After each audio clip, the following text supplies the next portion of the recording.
So yeah, I think it's for us a great privilege really to have this chance to address you at the start of your university careers, and what a fantastically exciting time for you all. But I have to tell you, I don't envy you. And the reason I don't envy you is because as I look around the room, with a very few exceptions, most of you are significantly younger than me. And I think there is a very real possibility that the latter part of the lives of most people in this room is going to be grim or non-existent. And I'm sorry to have to say it. And I hear laughter. People don't usually say this kind of thing. Right? There's a taboo around it. And that's partly what I want to talk about. As you may know, we're here at the University of East Anglia. We have one of the world-leading environmental science departments, especially on climate science. And what they tell us is extremely grim. I mean, if you read their papers or read popular versions of their papers, they suggest that unless our species manages to turn itself around in quite a dramatic way, the future within your lifetimes is going to be unrecognizable and unrecognizably worse. And also, it's actually even worse than that, because if you manage to talk to them off the record, if you get them in the bar or something, and maybe you'll have the chance of doing that in the next few years, they will tend to say things like, well, you know, actually in our papers, we're pretty conservative. It could be a lot worse than that. And I actually think that you in this room here today should be very angry against the generation that's older than you and the generation above that. Because there's been what I would call a festival of recklessness or a carnival of short-termism that has characterized the last couple of generations that potentially leaves you in a very parlous position. And it's all too easy, I'm afraid, for such kinds of festivals to turn into funerals. So what are we to do about this? So I want to suggest two things immediately we need to do by way of thinking about this. And one is that we need to think about this problem and address it in every possible way, including philosophically. I'm a philosopher. What does it mean to address it philosophically? It means that we have to try to imagine, for example, how different a future will be if we get to the point, which we may well get to well within your lifetimes, where it becomes clear that for the foreseeable future, each generation is going to have a worse life than the generation that came before it. If that happens, that's going to be an enormous change in human consciousness, because for so long we've thought that what life was essentially about was about having a good time and bequeathing a better life to the next generation. It's going to be an enormous psychological, philosophical value challenge. And secondly, I think we need to think about it in terms of the difficulty we have in thinking about it, which I suspect is symbolized by the sort of slightly nervous titters of laughter which went up as I started speaking. Why is it that we actually find it so difficult to face this kind of horrific possibility which may soon become a reality? I think one reason is the notorious frog in boiling water syndrome, which many of you are probably aware of. If you put frogs in warm water and you gradually heat up the water, eventually you have a boiled frog. And the question, of course, is, why didn't the frog jump out when the water started getting really hot? And the answer that's standardly given is, because the temperature was going up so gradually it barely noticed. And that, of course, is precisely the situation that we are in as a species. But now here I want to tell you something hopeful. It's not true. Most frogs do actually jump out. You turn up the temperature enough, your average frog will jump out. And I think we should take some hope from that.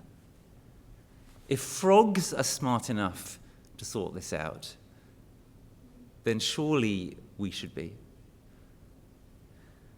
A great philosopher, a great applied philosopher you've probably heard of, Karl Marx, once said that human beings only set themselves such problems as they can solve. And I think he's right. Only I think the problem that I'm talking about here is a very, very difficult one to solve. So it's going to require a lot of work. It's going to require a lot of intellectual effort, for starters. So am I in despair? Well, no, as I say, if frogs can do it, then so can we. Let's show that in this respect, at least, Marx was right.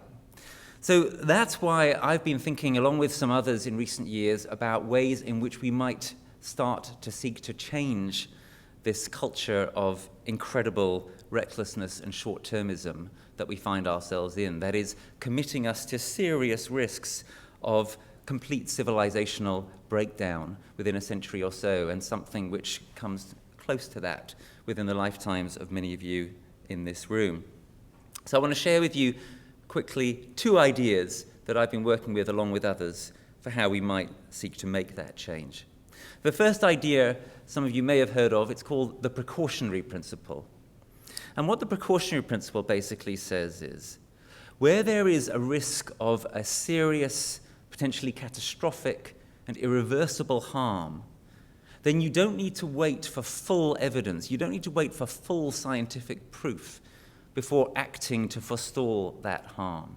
So what does that mean in concrete terms? Well, for example, with regard to climate, what it would mean is that rather than us having to prove categorically that the climate scientists are right and that their models can be 100% relied upon, they're models that show that if we continue on a business-as-usual type path, we will have several degrees of global warming by the end of the century, which might not sound so bad, but believe you me, when you realize that we've only had 1 degree so far, and we've already had the massive floods here a few years ago, we have already had the kinds of catastrophes that are regularly visited now on countries like Bangladesh, you'd know that it actually is an epocally appalling proposition. In relation to climate, what the Precautionary Principle would say is, we don't need to wait for that kind of full scientific proof before taking strong, precautious action. And then, in fact, it would be reckless. It would be reckless to wait until we have that kind of proof before taking that kind of action. If the Precautionary Principle were to become a guiding principle of our societies and of our polities, well, then the world might start to look very different, and the prognosis might start to look very different. And the second idea is an idea that I've developed myself, which is called guardians for future generations. And the idea goes like this. We seem to have a problem in that we are prone, especially nowadays, we could talk about why that is. We are prone, it seems, to this kind of recklessness and short-termism, symbolized, for example, by us chucking more and more greenhouse gases up into the atmosphere as if there's no tomorrow, which might well eventually, unfortunately, be the case if we carry on with the chucking. We seem to be stuck in a form of short-termist reasoning, which our normal modes of governance and government don't seem very good at getting us out of. So politicians famously have relatively short time horizons. It's very difficult for them to think further than the next election. In fact, in many cases, it's very difficult for them to think further than the next news cycle, which nowadays has shrunk to about 24 hours. So what if we were to have an institutional change which would make it possible and indeed necessary for people to think in a long-termist way? My thought experiment here was, what if future generations, what if your children and their children were here with us now? What would they tell us to do? Or more precisely, what would they tell us not to do or to stop doing?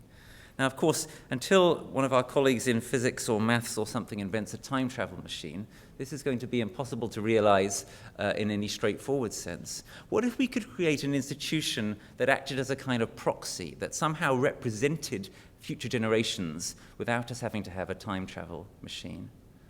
And that's the nub of my idea, which is to suggest that as well as having our ordinary Houses of Parliament, there should be something like a third house that sits above them, which would have in it representatives of future generations who would be empowered to strike down any laws, including the government's budget, insofar as those laws recklessly endangered future generations by, for example, committing us to further climate-dangerous greenhouse gas emissions on a large scale.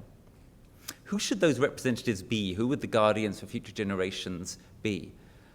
Plato, a great ancient philosopher, said they should be philosophers, which I'll confess to you is an appealing idea for someone like me, and perhaps for some of you, but I think not very well suited to our democratic sensibilities and time.